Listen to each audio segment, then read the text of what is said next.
চাপ দিছে মানে সান্ত্বনা দিতে হয়েছে, সান্ত্বনা দিয়ে এমনি দিয়ে আমার কোলাগুলি করবে কিনা পরে একটা যে সাইজ ভাই আমি ওর কাছে পারি মানে কি যে অবস্থা ওদের ভাই বুঝছেন। তখন ভাবতেছে আল্লাহ আল্লাহ আল্লাহ আল্লাহ মান রক্ষা আল্লাহ মান্না রক্ষা আল্লাহ এবার মানে সেন্ট কিটসে তো ওয়ান ডেতে মানে পারি নাকি এখানে যেন পারি এখানে যেন পারি শেষ পর্যন্ত যাই হোক মানে লাস্টে পর্যন্ত 10 রান লাগতো। আপনার কি আত্মবিশ্বাস ছিল হাসান পারবে?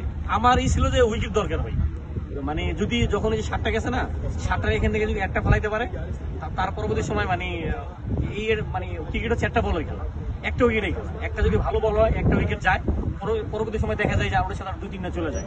তা আমি ওই অপেক্ষায় ছিলাম যে একটা উইকেট যাক গেল হয়তো বা মানে বাংলাদেশের সময়টা চলে আসবে। আমার যাক আজকে আমি সেই কাজটা করে দিলাম। তারপরে লাস্টে হাসান মাহমুদ মানে কাজের কাজটা হাসান মাহমুদ করলো, অসাধারণ অসাধারণ।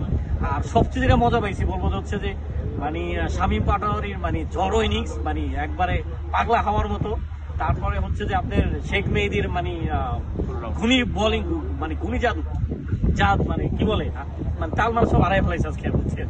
মানে তারপর হচ্ছে যে মানে প্রথমে যে আপনার ওভারটা করলো আপনার হাসান মাহমুদ ওখানে যে ফিলিংটা দিল না রিশাদ, তখনই মনে হয়েছিল আসলে মানে 4টা যখন বাঁচাইলো যে আজকে মনে আজকে জিতার একটা অবস্থা মানে বুঝতে পারতেছি আজকে ভালো একটা কিছু হবে। তার পরবর্তী সময় দেখলাম যে শামীম পাটোয়ারি থেকে শুরু করে সবার এত ভালো ফিল্ডিং, শেষ পর্যন্ত জয়টা বাংলাদেশ হলো।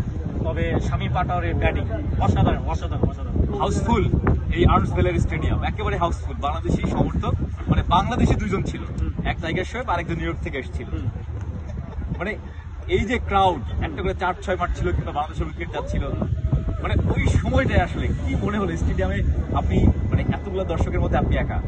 ভাই এটা স্বাভাবিক, এটা লজ্জার বিষয় না, কারণ সব লোক আইসা মানে একসাথে মানে একবারে চোখের গোড়া আইসা মানে লোক দেখে মানে লোক দেখাইতেছে ওরা আসলে মানে মারামারি করতে আসে না গ্যাস করতে আসে নাই ওরা মানে আমি যতক্ষণ আনন্দ করছি ওটা ফিডব্যাক হিসেবে আমার দিতে হয়েছিল ওরা সবাই মিললা।